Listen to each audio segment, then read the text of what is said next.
মিনিটে মিনিটে হিসাব দিতে হবে, সেকেন্ডের সেকেন্ডের হিসাব দিতে হবে, মুহূর্তের মুহূর্তের হিসাব দিতে হবে, পলক পলক হিসাব দিতে হবে, চোখের প্রতি পলকের হিসাব দিতে হবে, আঙ্গুলের প্রতিটা উঠানো নামানোর হিসাব দিতে হবে, পায়ের প্রতিটা কদমের হিসাব দিতে হবে, প্রতিটা কানের শব্দ যা ঢুকছে হিসাব দিতে হবে। ইন্নাস সামআ ওয়াল বাসারা ওয়াল ফুআদা কুল্লু উলাইকা কানা আনহু মাসউলা। আল্লাহ তাআলা বলেন, তোমার কান, তোমার চোখ, তোমার অন্তর, এই তিনটাই আমি আল্লাহ তাআলার প্রশ্নের মুখোমুখি। তোমার কানকে জবাব দিতে হবে। হে কান, তোমার মধ্যে যত আওয়াজ ঢুকছিল এগুলোর হিসাব।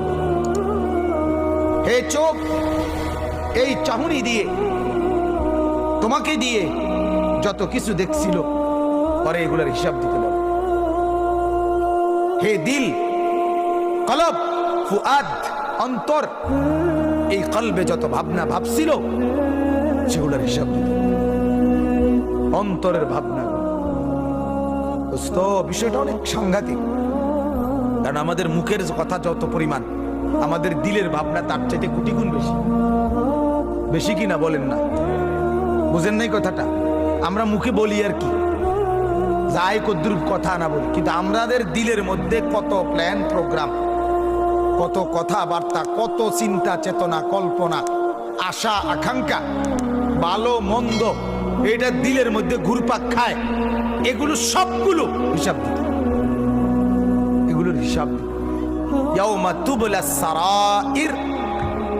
আল্লাহ কোরআনে বলেন, হাসরের দিন তোমার গোপন যেই বিষয়গুলো, অন্তরের ভেতরে রাখা বিষয়গুলো, এগুলো তোমার সামনে হাসরের দিন আমলনামার মধ্যে একদম খুলে দেওয়া হবে।